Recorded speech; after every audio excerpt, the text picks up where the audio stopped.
to another episode of SideQuest Podcast, the unofficial podcast of Fitocracy.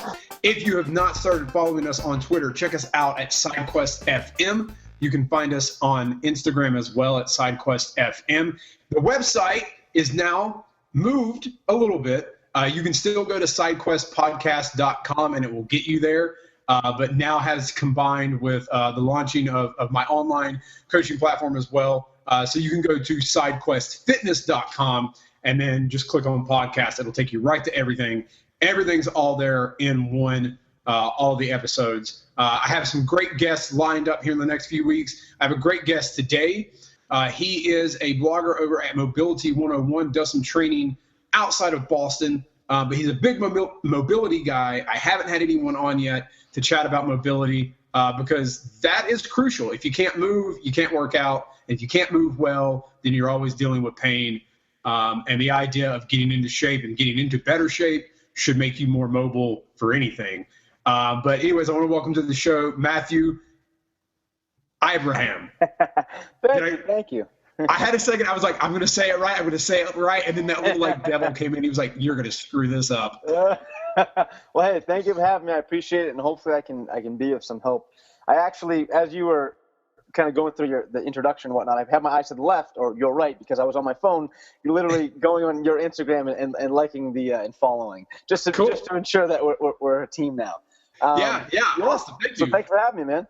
No problem. Thank you for coming on. I saw a post online and just dug into it, and I was like, oh my God, I love and then just got even deeper and deeper, and then liked your page, and next thing I know, you were like, hey, thanks for the friend request, and I'm like, man, this fitness industry thing is starting to get really interesting. Yeah. People are just friending me. I don't even know them. Awesome. That's awesome. Yeah.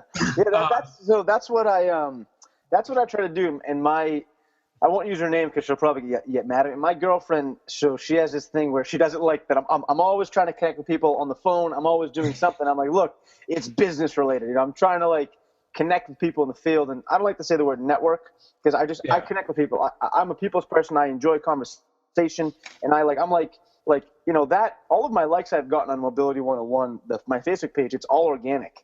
It's I haven't promoted or I haven't, I promoted myself, but I haven't push do you want to pay $10 or $100 a week type of thing?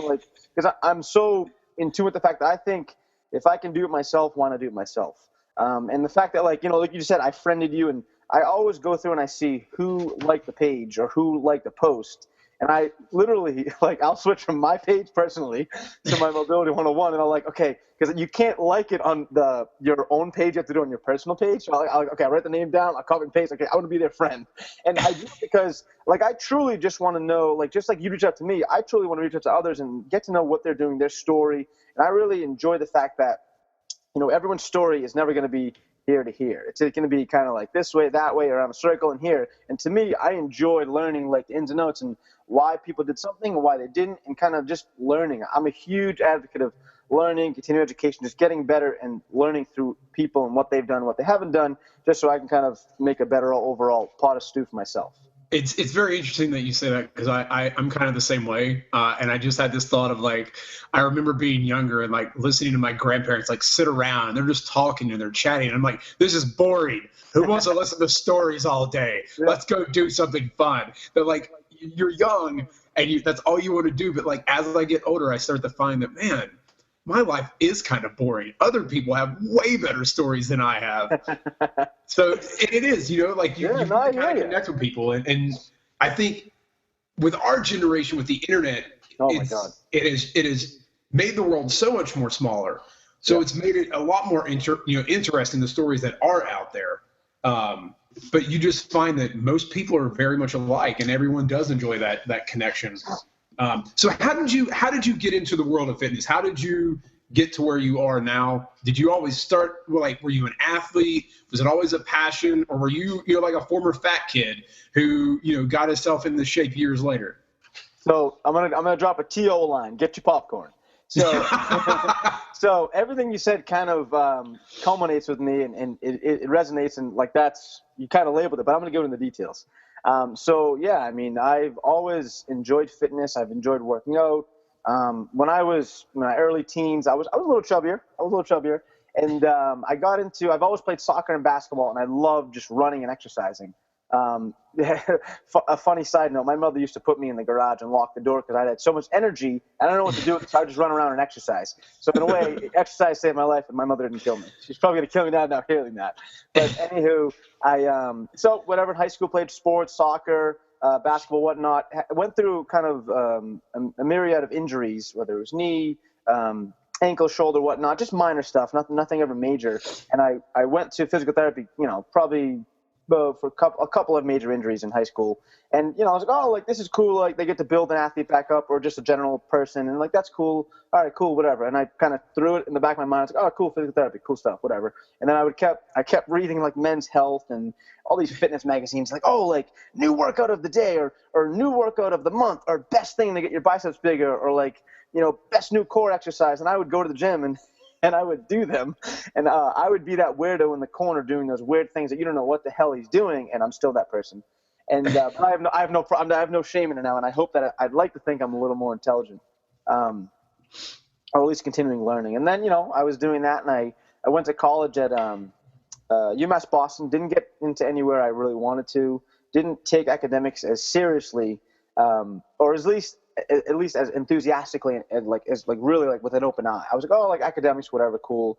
I'll go to liberal arts because I was kind of undecided, and I was like, you know what, whatever. I'll just choose a basic topic and take some basic courses, and I'll just kind of see what happens from there. But I always knew I loved fitness. And then I was working out a lot. I would do 2 days, 3 days, whether that was running to the gym, working out, running back, like some pretty borderline insane things. I would always involve physical activity in everything I did. Like, I would just want to run here, run there, play soccer, play basketball, lift some weights. There were many times in the summertime when, I would go to the gym in the morning with my buddies. We'd play basketball for 2 hours, go home, refeed, refeed the system, go play soccer at night. Like, just a lot of activity.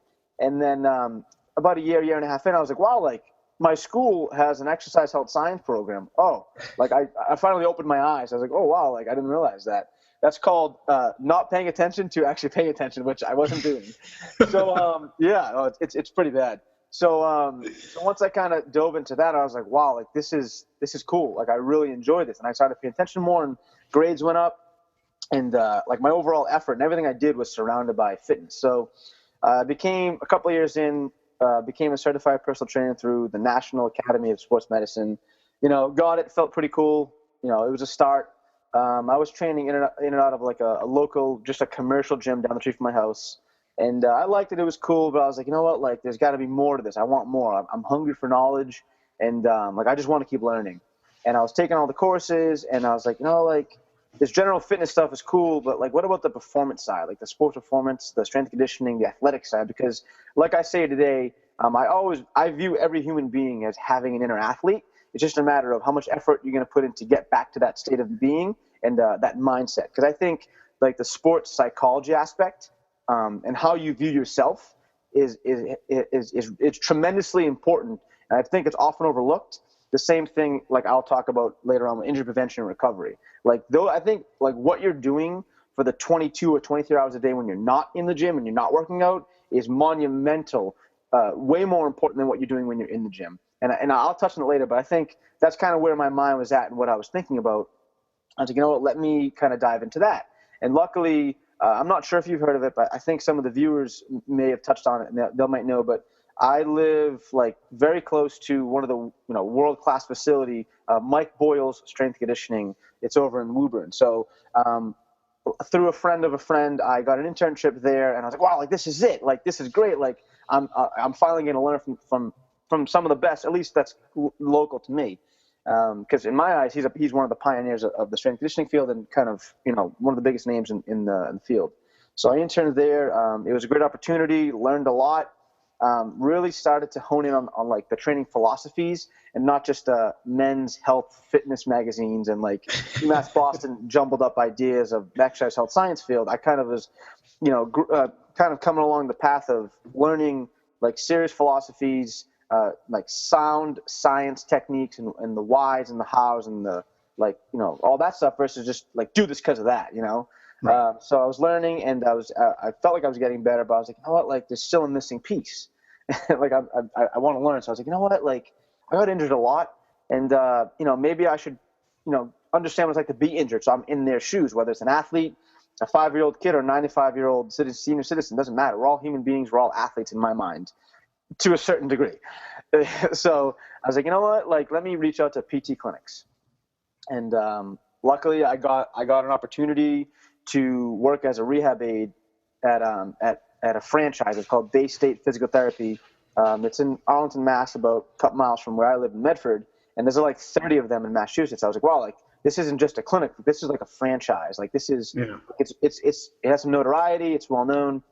So whatever, I got the job as a rehab aide. And, for the first couple of weeks, I was like, this is boring. I was like, people are doing squats to a table with a pole. Like, this is boring. Like, like people are doing like, wall push-ups and they're on the table doing all these like very simple exercises. I'm like, oh, like, do I really want to do this? Like, this is really boring because I need action. I need activity. Like I'm high energy, high enthusiastic, high care factor. Like I want to get going.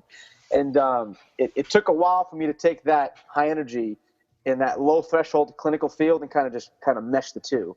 And about a month or two in, I started to kind of catch my groove, really honing on the methodologies and the terms they use, the philosophies. Like, why are we doing 3 rounds of 30 repetitions? Well, it's for range of motion, circulation and whatnot, and just overall repetition of simple movements under light loads. I was like, oh, like where's the heavyweight though? But I started to kind of understand and appreciate.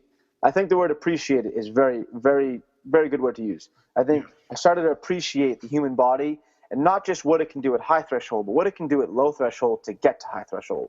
And I think that can be related to anyone in the field because we all get injured. We all go through injuries. We all need some prehab or rehab drills. We don't always have to just go snatch and clean and heavy barbell bench press and deadlift and squat.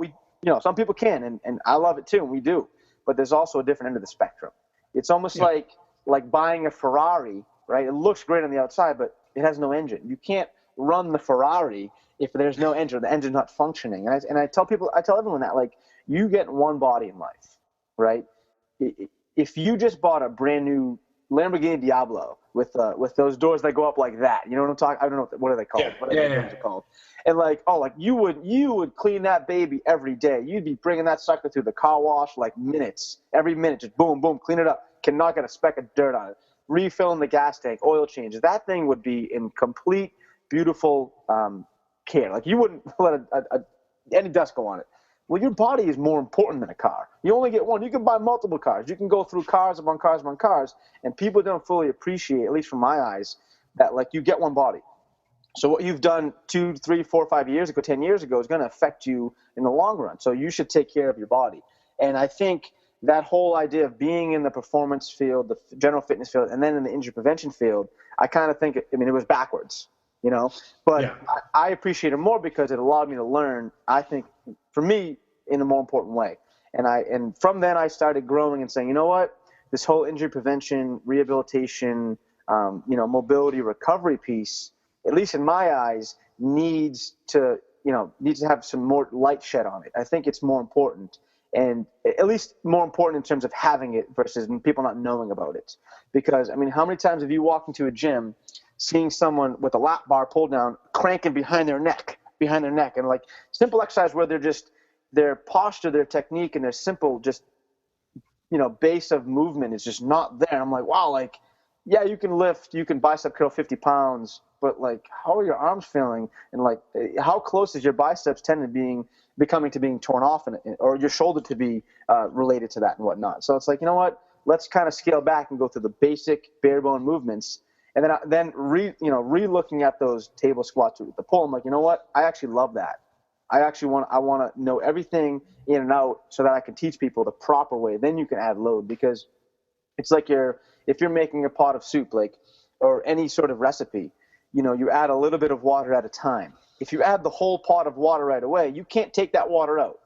Right? So same thing with adding, you know what I mean? Like, same thing with adding heavy loads and resistance and plates and whatnot. Yeah, the goal is to get stronger. I'm with you. I'm trying to get stronger myself. Like, we all want to get stronger, but if you're basis and your foundation to your house is quicksand, it's not a good foundation, that house is not going to stand for very long. It's going to fall down. Like, you need to build an integrity of the foundation first, and then you can build up. You can't just build the third floor. What about the foundation, the first and the second? And I think, you know, with all these analogies, I think it helps people understand that injury prevention, rehab, and all that stuff, physical therapy is important. And but by no means am I someone who just goes in the gym and just like external rotation, just a bunch of rehab drills. Like, I get after it. I push the sled, I deadlift, I squat, whatnot. I actually signed up for an online distance coaching program for that very purpose, and also to save myself some time and headaches. But but it's been great. So yeah, sorry for jumping off topic, but no, you're fine. I actually I find your philosophy that everyone is internally they're an athlete. Very interesting because, you know, I went to school for theater and it was interesting because like football season would come around and there were like 5 or 6 of us that were like football, but like most everyone was like jocks. God. Okay. I'm exaggerating a little bit. Not everyone was like that, but that was a feeling you kind of got because people would make fun of like sports. Yeah. But you're right that everyone is an athlete, because if you're a dancer on stage, you're doing athletic movements. Maybe you don't play basketball, maybe you don't do football, but you're still doing some of those same things. I mean, if you're going to walk across stage and, you know, you have to carry yourself in a certain way, like you have to understand.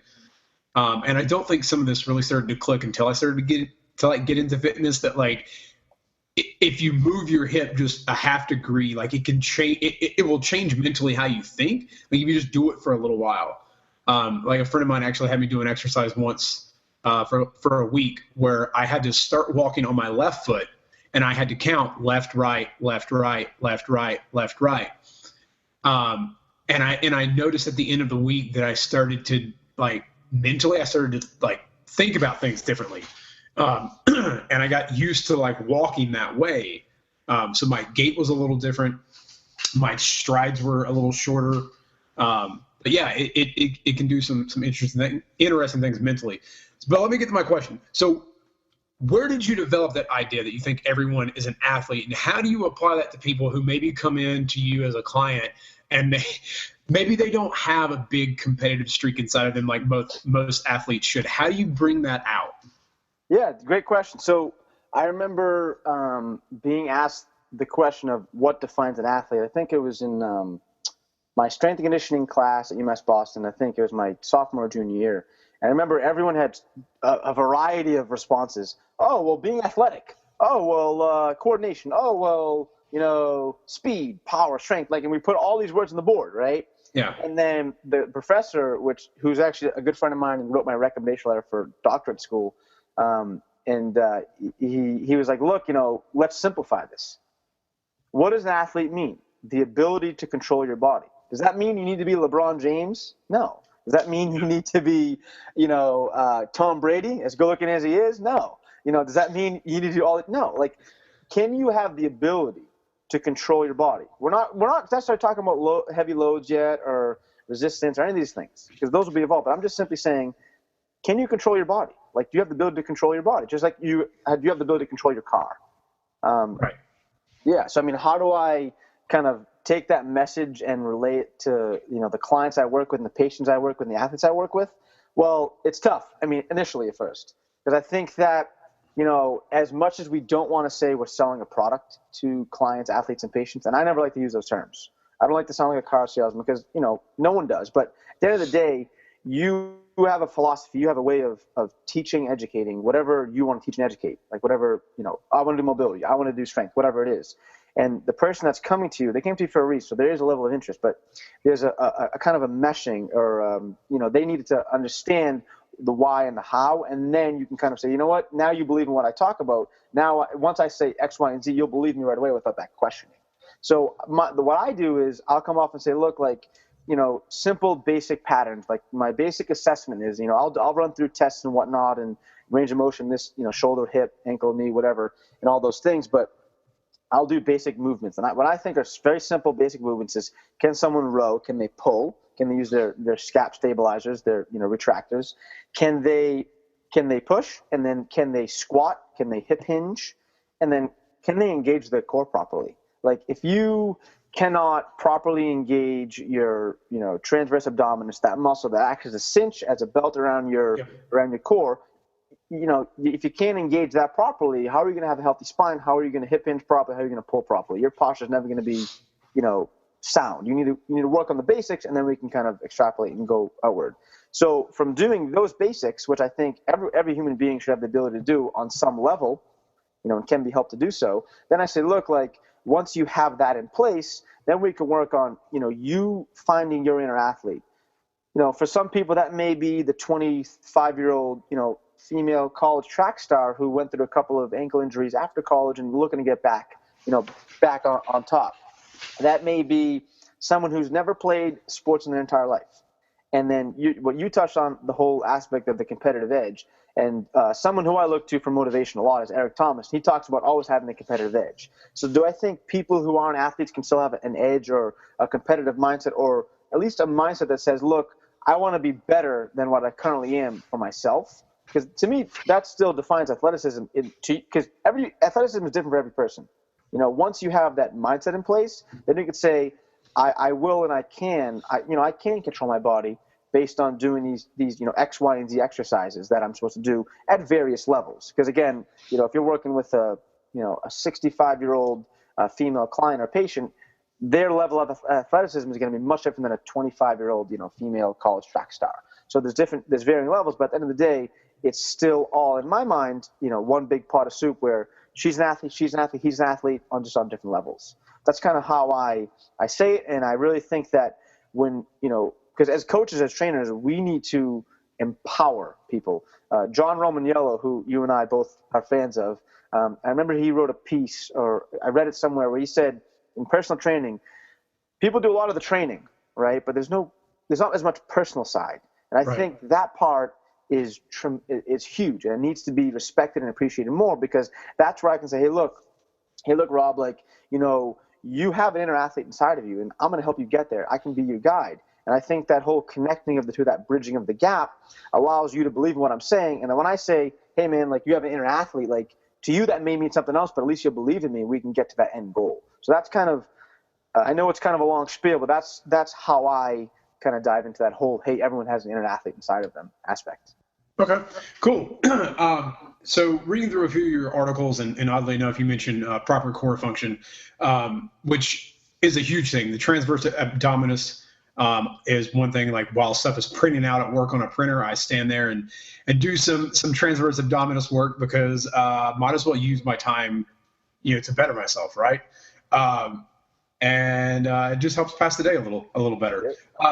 But most people, when it comes to core, I think most people, and I don't know why, I guess it's just life, fitness magazines or whatever, think crunches. They just think if I do enough sit-ups and I do enough crunches, like, I'll have a strong core, because everyone just assumes that the abs are the core, but they all kind of tie in, and there's a little more to the core than just your, six-pack. So let's talk a little core function and mobility.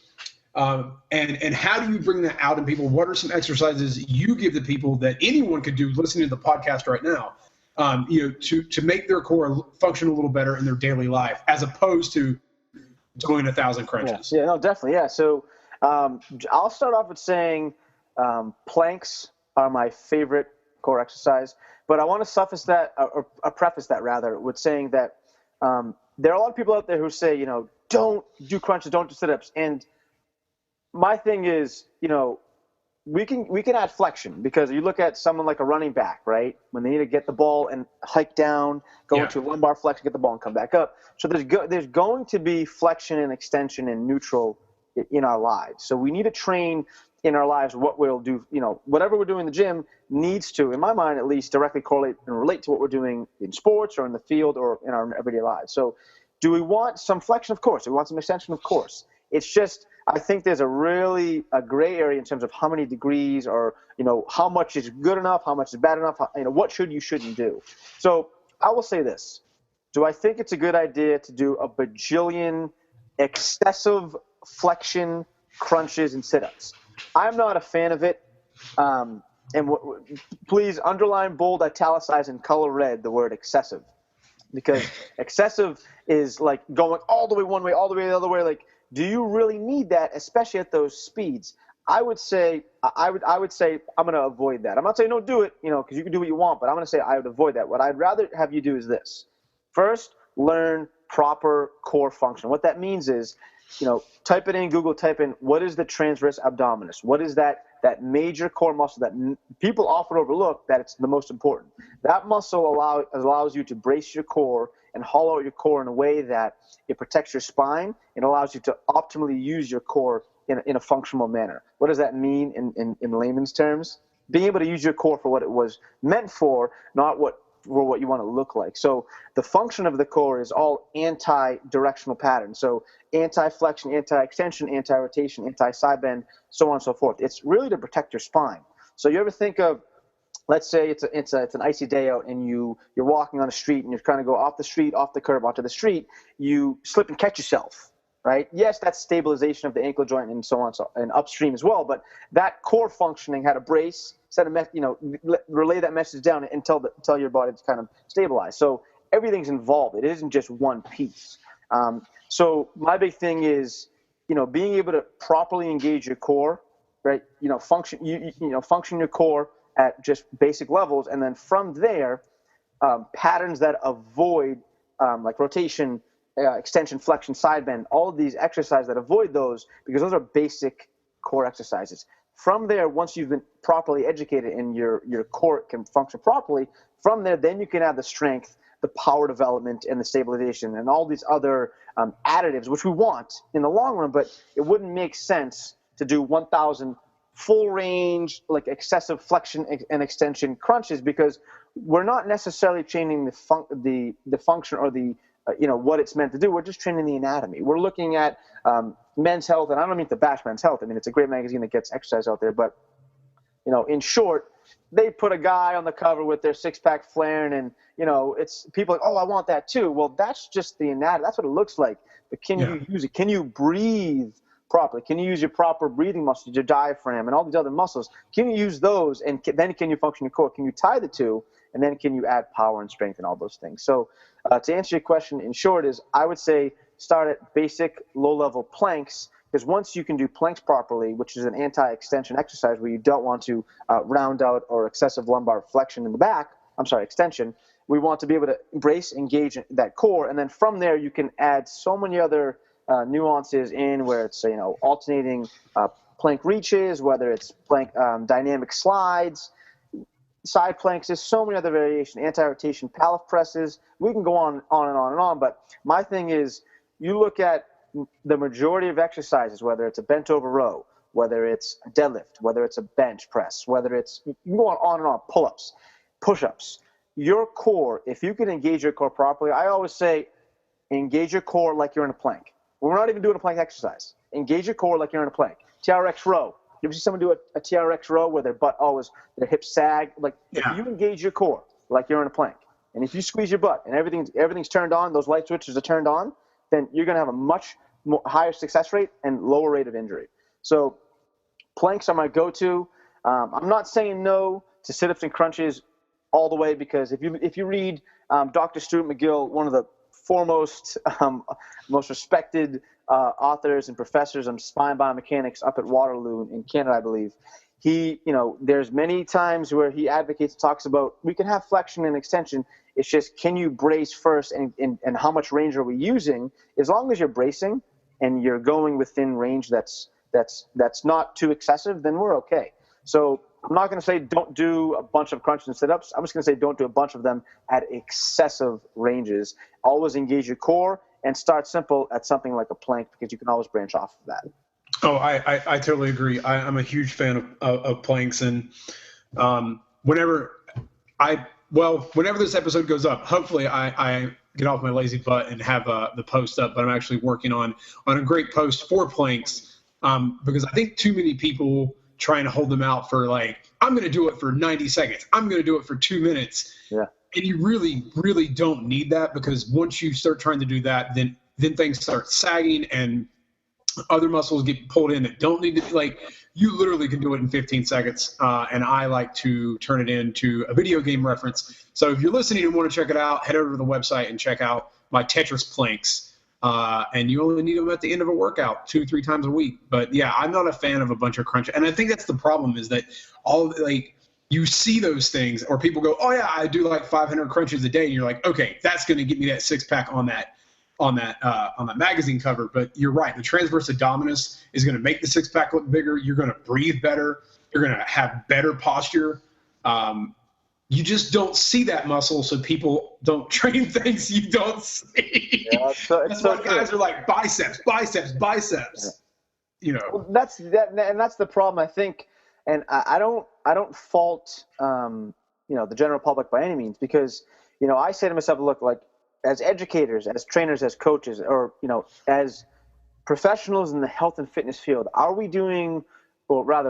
we do a better job at educating the people that don't know enough or don't know what to do properly? And so I never fault, people come in, or I'll see people at at the commercial gym that I've been going to for probably 15, 16 years. I haven't been there in a few months because I'm primarily at my performance center now that I work at locally.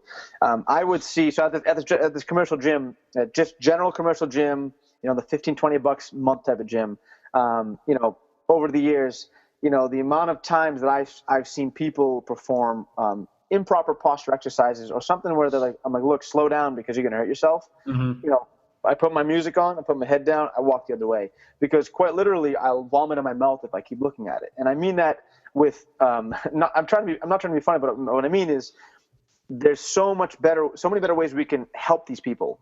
It's just a matter of them wanting us to help them and us giving them the proper, efficient information, because I think there's so much stuff out there, like the internet, social media, like there's so many things out there. Like, for instance, on Instagram, if you hashtag like FitFam or fitness or whatever, like, you'll get a multitude of different responses. You'll see someone doing, the weirdest exercises in the world, right? Then you'll see someone like educating proper form. It's such a wide spectrum. So I think that no one's wrong and no one's right. I think that if us as educators and teachers in the health and fitness industry, if we team up and be a team and come on the same page, which I think we should, and that's the kind of the missing hole, is in terms of us collectively agreeing on simple topics and ideas to educate the people that aren't in our field.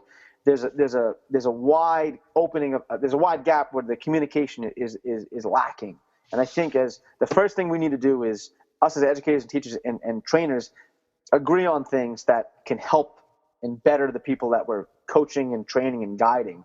And then once that comes into play, then we can say, look, teach them, educate them, have seminars, have conferences, have continuing education workshops. Because as mundane as these can be, oh, I don't want to go learn, I know everything. Well, for every time you say I know everything, the general public said, oh, I know it, I got it, I know it. Well, ask your body how it feels. Say, hey, spine, how are you going to feel in 15, 20 years? Because the goal is to have longevity, to live a long, healthy, active, fun life. Well, if you're banging out 1,000 excessive flexion and extension crunches and sit-ups and all these other various exercises that aren't really they're doing more harm than good, well, how is your body going to look in the long run? So I think that if we increase the level of education for these people and really take our time and have the patience to work with them and teach them the basics, we can build off of that and go many places. And I think that it also takes a matter of them understanding that, hey, look, we're not saying you're wrong. We're just saying there's a better way to do it. So I've always learned that by providing people with options rather than forcing, you can always get a better result. Because if I say, look, we're at a buffet, you have about 15 options. Have whatever you want, man. Versus saying, hey, look, we're just having the steak. I love steak, but if I'm just having steak, but I have 15 other options, and I'm forced to eat 1%, the options to eat the other ones, well, sooner or later, I'm going to want to have the options. And everyone loves options. They love to review what they can and can't do and shouldn't do, and then from there, they'll choose accordingly, rather than saying, hey, force feeding, that never works. It never works in any field. So that's kind of my take on it. I agree. I think the hardest thing for so many of us, and like you said, you just put your headphones on and kind of walk away, is there's this weird, and a friend of mine apologized once because he sent me a Facebook message after I posted a video of a deadlift PR, And he's like, look, I'm sorry, I don't mean to break the bro code.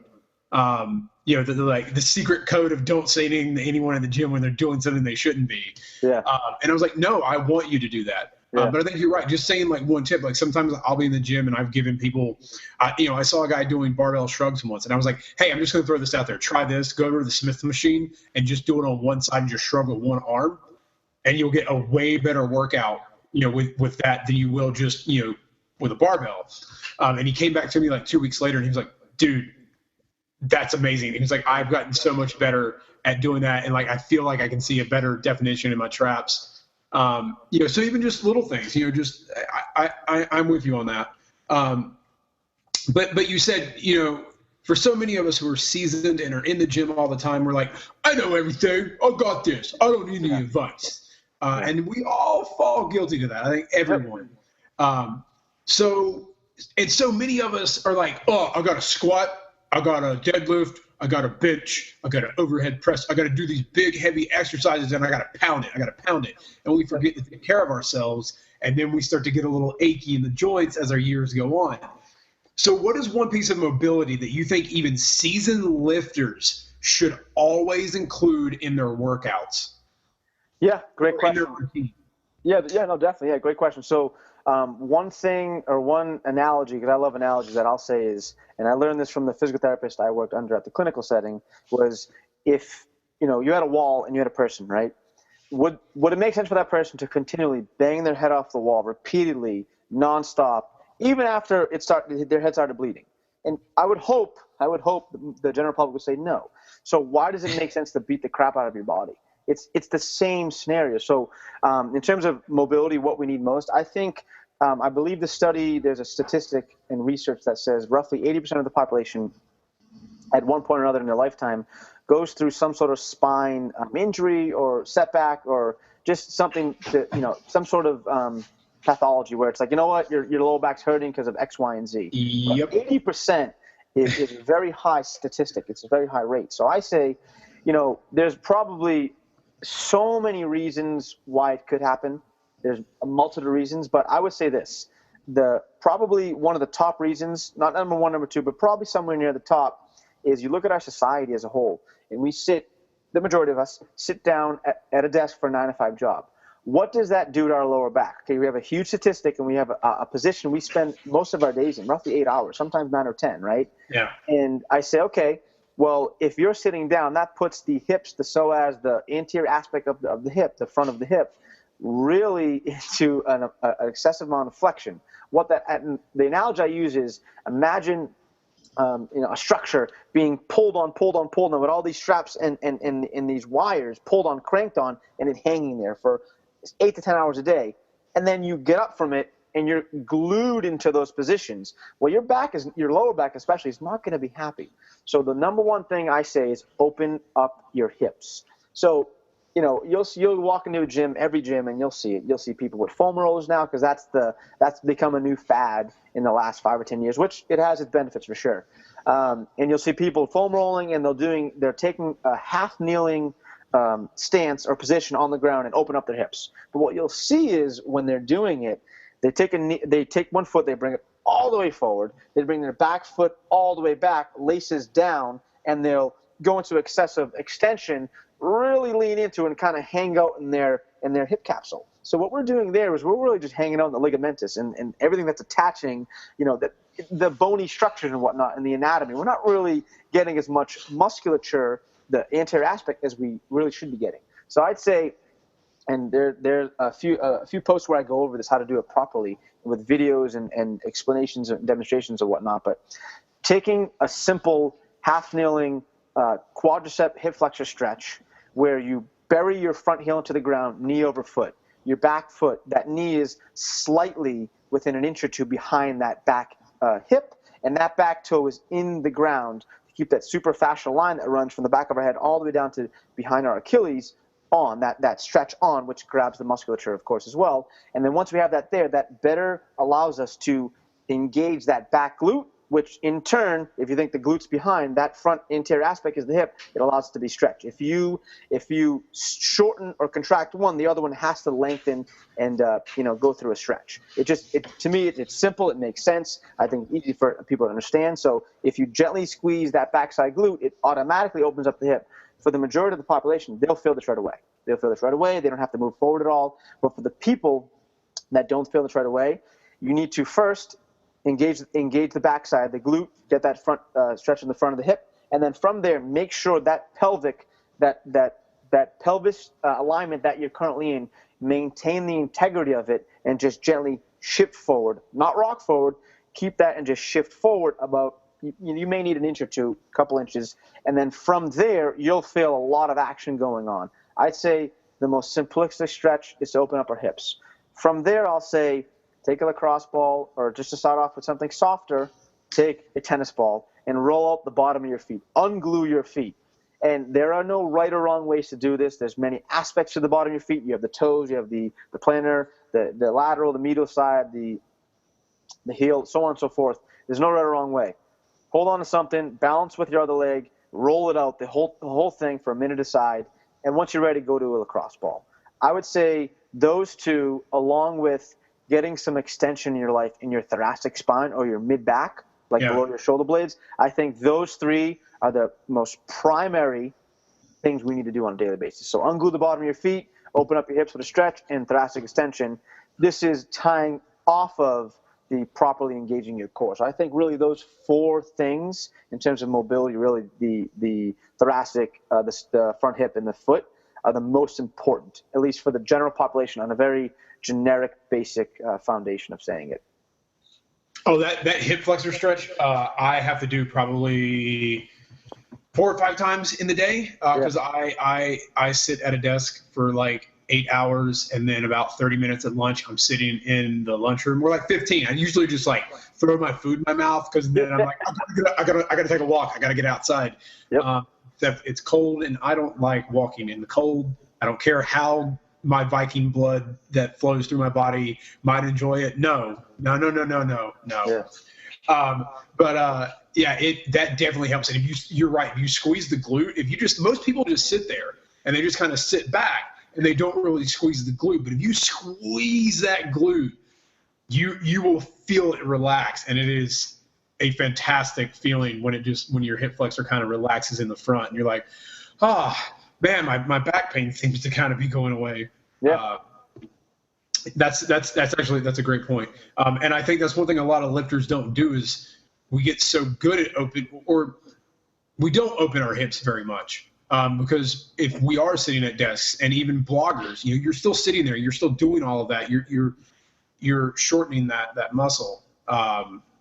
And most of the time, most people probably just foam roll or go in and go straight to lifting and don't really open up their hips. And it's going to cause a lot of issues later in life when you can't walk. No, trust me.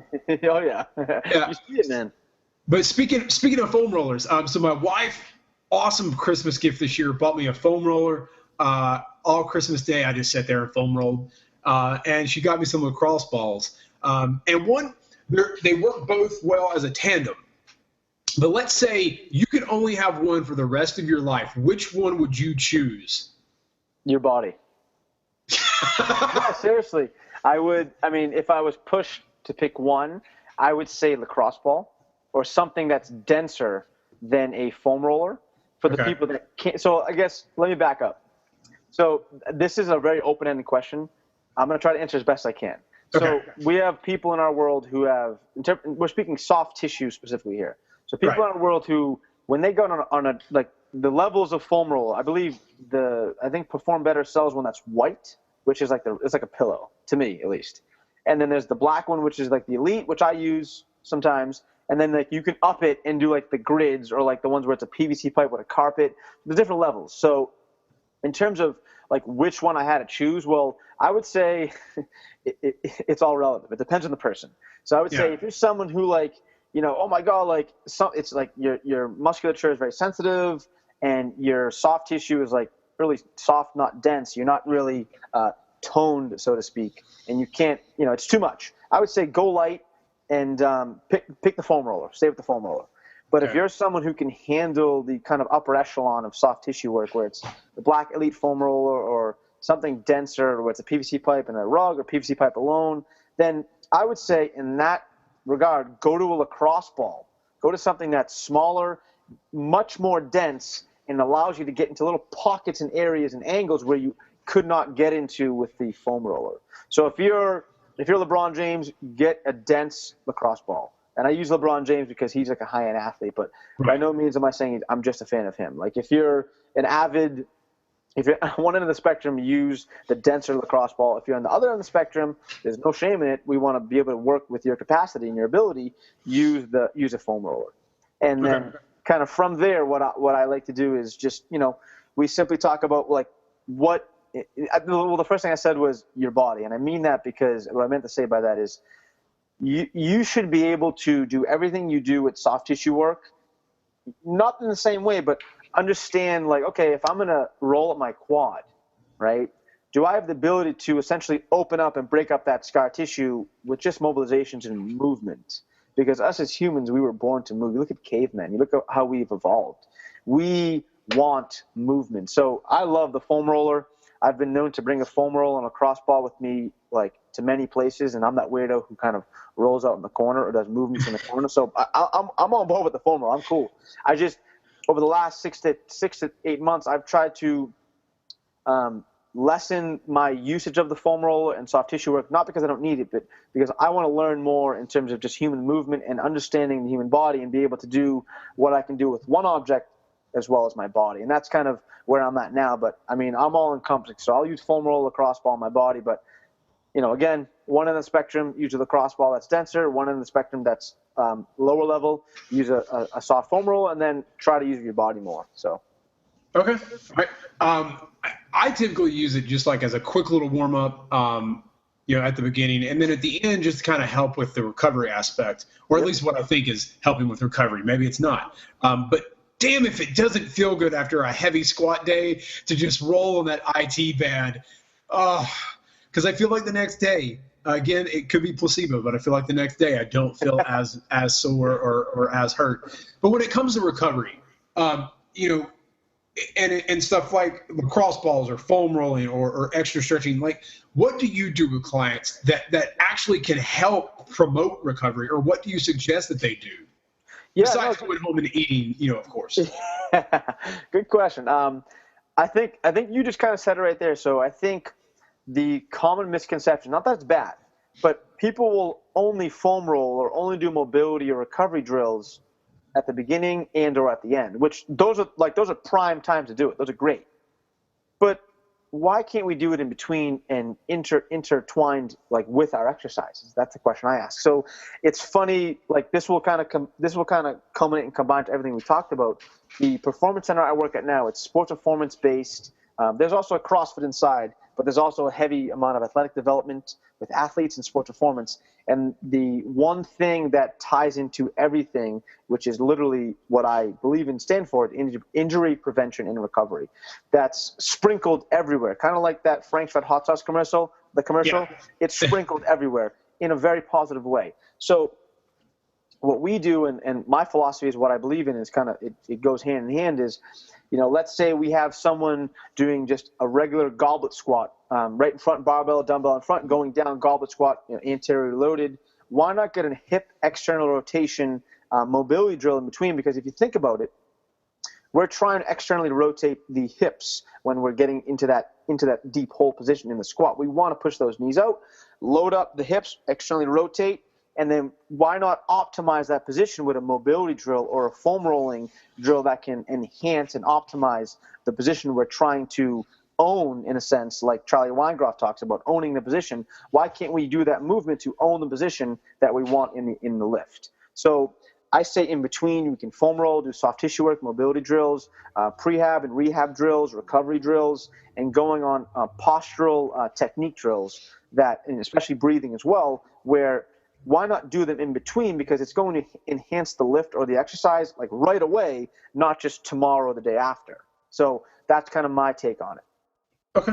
All right. So I always do some fun questions and then go back to a couple more serious questions there here at the end as we wind down the podcast. What song is your guilty pleasure that's on your workout mix that you would shamefully admit to people is on your workout mix? Shamefully admit. Okay. So so that song by what is it called? Oh, Blank Space, I think. Blank Space. Is that what it's called? Blank Space by Taylor Swift. Love it. I don't know why. I don't know why. It's on my. I'm not ashamed to say it. It's on my song list. Love it. Another song that's on my song list that I'm not ashamed of at all, and like it's different for me because I'm not really into this music, but I really like it. Is how does it go? It's that song like "Take Me to Church," like something like that. Like Jose. Yeah, that song. Like if I'm going in for a heavy lift or heavy squat or something, where I'm like, okay, let's amp up real quick. Boom, I'm in there. Like I'll put that on, and I'm like, I just get into a zone, and it's at least for me, it's a really good gym song. But yeah, in terms of something that you probably wouldn't expect from me, I'd say that Blank Space song, and with no shame whatsoever at all. I've got to experiment because Greg Knuckles has said that Katy Perry and Taylor Swift are like his go-to lifting songs, and if that helps him lift like 500-600 pounds, maybe I need to just do it and let the Rage Against the Machine sit to the side for a bit. No, that Jose song is really, really great. It's a fantastic album as well. I actually was into that song and album like 6 months before it got released and people started making it popular, and I'm like, what? That was on my wife's like wedding mix. Like, what are you talking about? This is it's like 6 months old now. Yeah, but that's a good one. All right, so you were a lifelong Bostoner, so I'm assuming you're a Red Sox and a Patriots fan, correct? I'm a huge sports fan in general. I love the Sox, love the Patriots. They just won, go Pats, obviously. Right. I'm not a diehard fan in any particular sport, like by any means. I just root for the home team. I love Boston sports. I think we're some of the most passionate fans in the world. I think everyone will say that. So when it comes to being a passionate fan, who if around town, who would get more like crazy fans excited that they were walking down the street? Big Papi or Tom Brady? Oh, Tom Brady, hands down.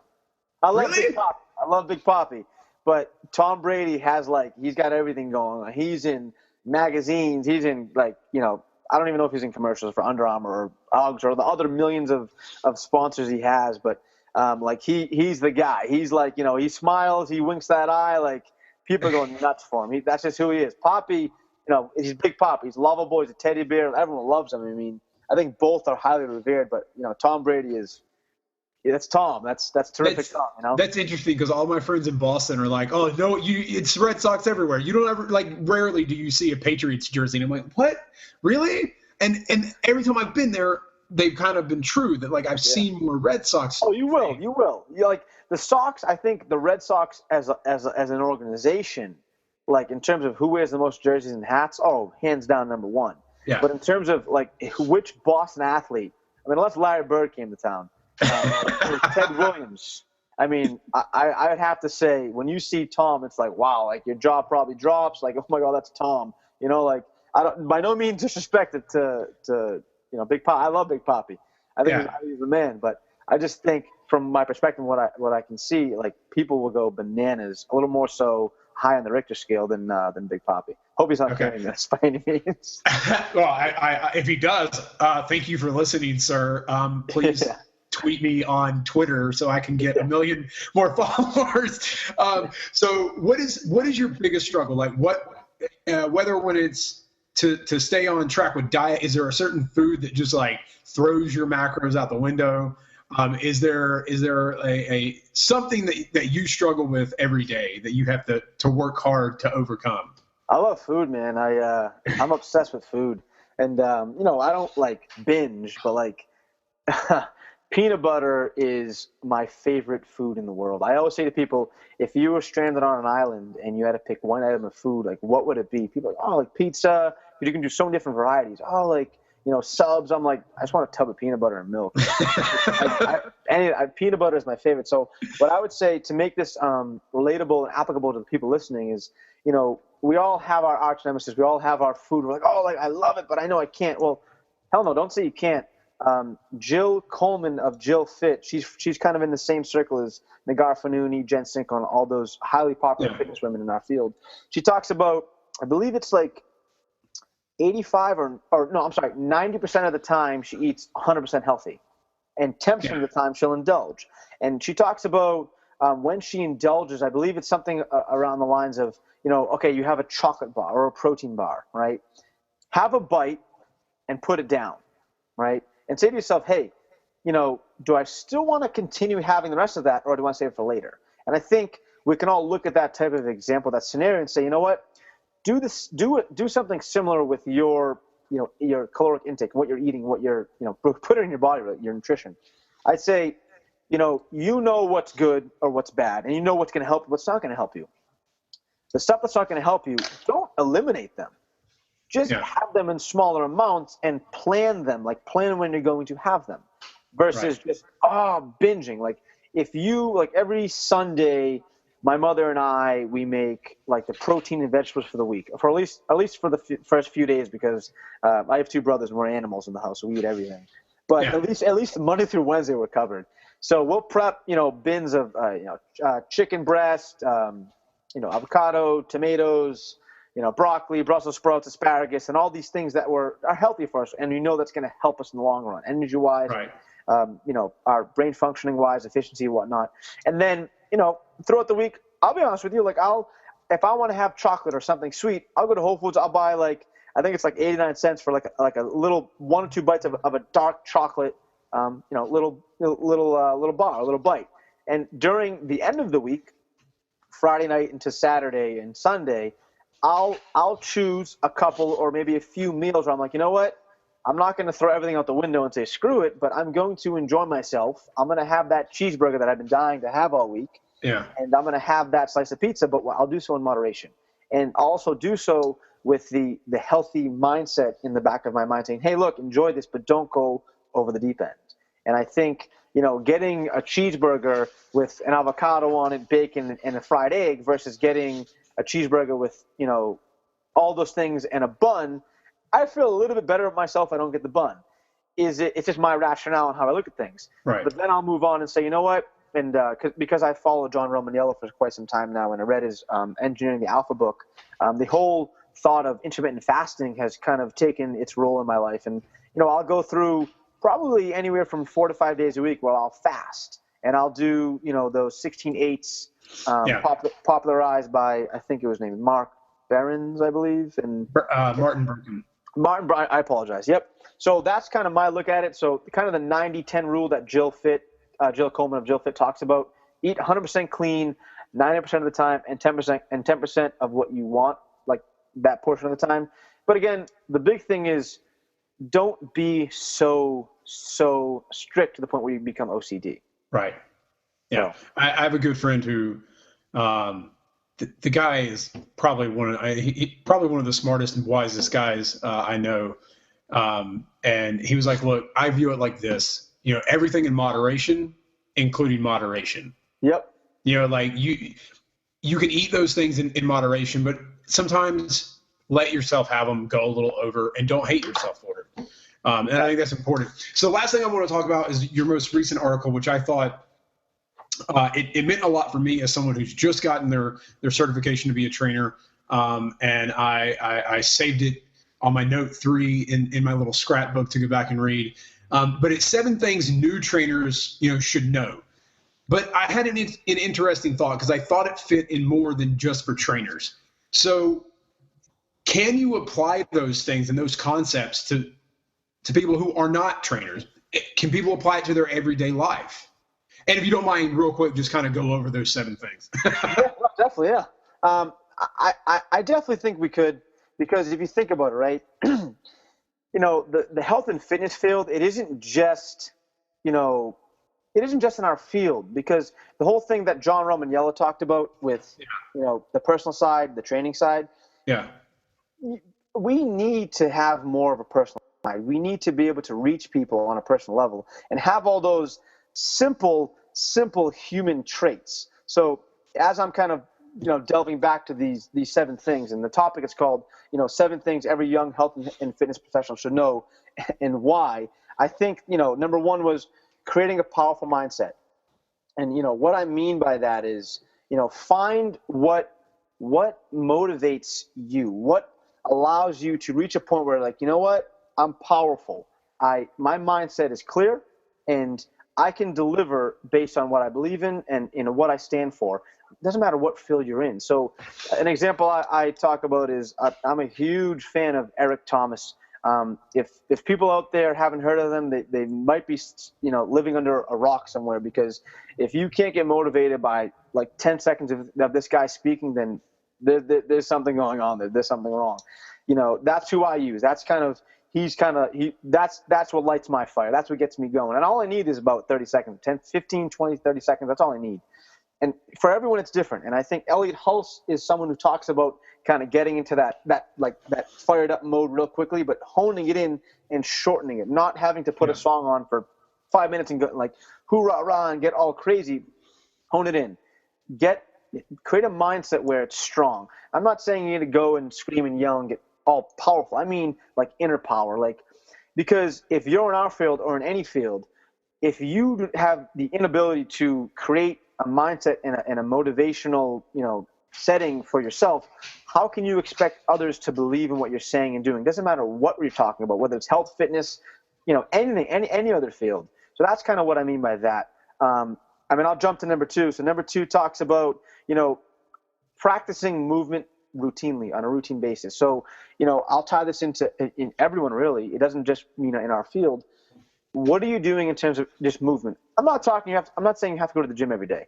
I mean, just general movement. Are you walking? Are you taking the stairs? Are you riding the bike to work rather than taking a car? Are you taking the dog for the walk after dinner? Are you doing and practicing and exercising and utilizing movement as something to, not only decrease the stresses in your life and all this kind of, we're always going in our life. Why not take a moment, get a breath of fresh air, and go for a walk? Something where it's going to enhance your movement. And I think doing those things outside of the gym setting will enhance what you do inside of the gym setting. And that's a big thing I think people miss on a lot of. Number 3, I talked about, just building strong relationships. And I think this is probably the most important one that I wrote on there.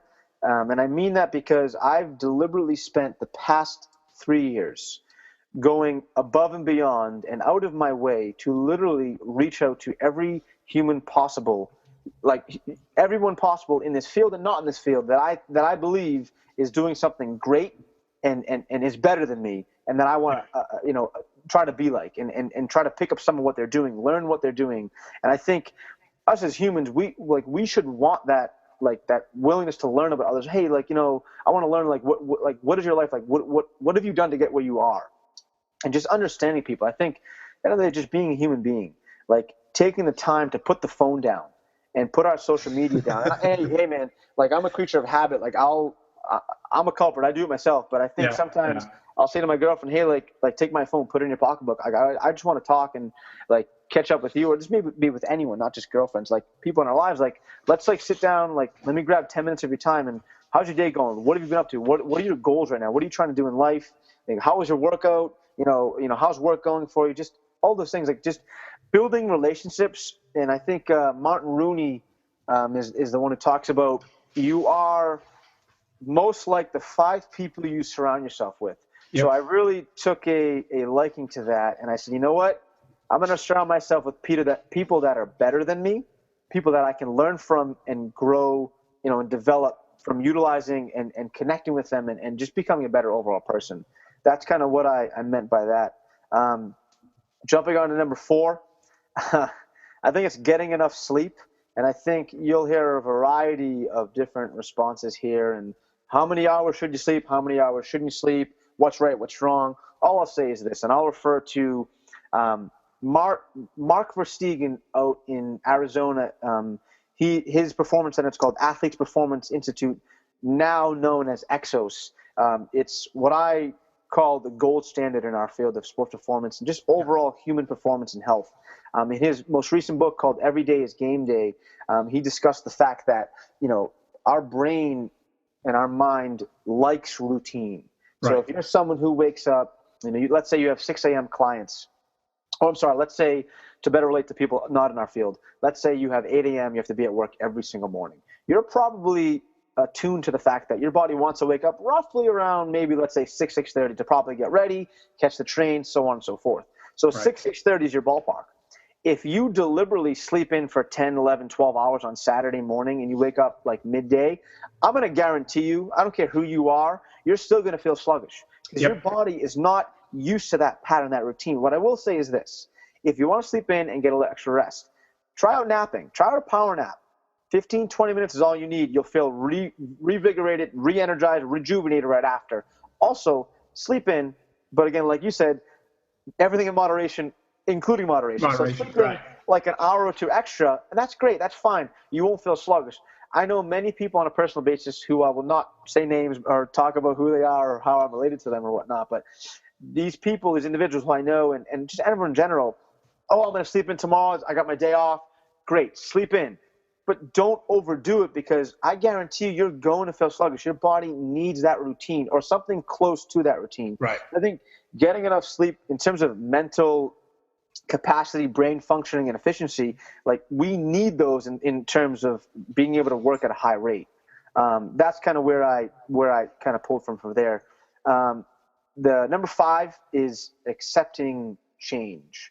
I think that I think this can really relate to anyone in any field. Understanding the fact that not everything is going to turn out the way you expected. Like you have a board, and I'm looking at mine right now behind this computer screen. I have a board of goals. I have a 5 and a 10-year plan with every specific goal labeled out.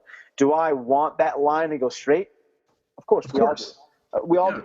But I say, you know what?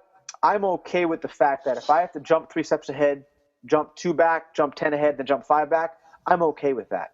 I'm okay with the fact that, I'm going to fail multiple times. I'm okay with that. I'm human. I'm not perfect, and I don't ever want to be perfect. And a good friend of mine, her name is Stacy Shadler of Stacy Shadler Strength. She's local in Boston. Very good trainer. She talks about her line is progress and not perfection. And I think that really should resonate and ring bells with people because we shouldn't compare ourselves with, I'm better than so-and-so. No, I'm better than I was yesterday. I'm 1% better, like Todd Durkin talks about, like 1% better every day. And I think people should understand that, accept failure, accept that things are going to change and be okay with it and be able to just roll the punches and take a curveball once in a while. So that's kind of, what I meant by that. My last 2, and I'll be quick here. I think this definitely piggybacks off the previous one of accepting change is being open-minded. Being open-minded, understanding that you cannot progress in life. You cannot progress in your field of work in terms of learning if you have this view. If you have a skewed, very narrow view, open up your lens, open up your eyes, open up your mind, and understanding that things will change, and you need to have an open mind to the fact that things will change, and that something new that you didn't know yesterday might drop on your lap. How you react to that may directly affect the next 5 years of your life in terms of development professionally in your field. And the last one, number 7, I saw this picture I heard this video. It was on Instagram. On one of my buddies posted a video of Will Smith being interviewed, and it was a while back because he looked much younger. Yeah. He's still a stallion, but he looked much younger, and he was discussing the fact that something about building. A building doesn't just occur in one day. It takes constant laying of the bricks and constant, consistent work at it. So I was like, let me look up the whole video, and I actually listened to the whole. There's a series of them on YouTube, and the one I caught was about the fact that when he was young with his brother, he and his little brother, the father, like, I don't know what industry they were in, but something along the fact that he was building a wall. And he would go after school every single day, he and his brother, and help, dig the hole, start building the wall every day. I think it was for roughly a year. I may be off there, but let's just say a year for argument's sake. And every day just building the wall until it was complete. And his father walked in and said, you know what? It can be done. It just takes time. So I think that, us understanding that it's a process and that you need to remain consistent. That's the key. Number 7 is remaining consistent. Go in every day. Do what you do. Do what you love. Have passion have excitement, have high energy, but be consistent. Understand that, if you want to overreach one day, understand that tomorrow you need to keep up with that and be consistent and work efficiently. Don't work yourself to the all the way through where you've lost all your energy, but stay consistent on your path and understand that it's a long-term goal. The road's going to be long, but if you can stay consistent on that path, it'll be worth it in the long run. And my goal with all of that is just to reach out to not only health and fitness professionals, but just say, I'm not perfect. I've messed up millions of times. I've failed millions of times, but here are 7 things, at least, that have helped me along the way that may be able to help you as well. Awesome. Well, Matt, thank you so much for coming on the show. If people want to know more about you, where can they find you online in the social sphere or anywhere else? Yeah, definitely. So if you visit mobility101blog.com, you'll see my website, my online training, my services, and my blog as well. If you go on Twitter and @mobility_101, I'll be there. Instagram, I'm there as well, Matthew Ibrahim. Facebook, I'm there as well, Matthew Ibrahim. And as well as Facebook, my professional page is Mobility 101. Awesome. Well, I have enjoyed chatting with you today and getting to know you a little more than just your Facebook profile. But I think mobility is a key to anyone who's exercising, and I think it's something that we often forget because we all go in and we get super excited about lifting heavy weight, but kind of forget that there are things we need to do and little drills we can do to kind of help make our lives a little better for later on as we get a little older, so that we're not 65 and with a physical therapist wondering, well, what happened all those years ago. Yeah. But yeah, and it's a big thing for me because I do sit at a desk all day, so I do some of those little things, and since unfortunately Americans tend to sit for that long and sitting is killing us, it's a good idea to find little things we can do to make our lives a little better. So Matt, I want to thank you for coming on the show. Guys, please go check him out, and he has a great website with lots of great posts. I'll put plenty of them in the show notes as well. So Matt, thank you for coming on. Thank you a lot. I really appreciate it, and hopefully I could have helped some people out there. So thanks again, and I look forward to continue talking to you and seeing where you're at and kind of continuing our friendship. So thank you, sir. Thank you.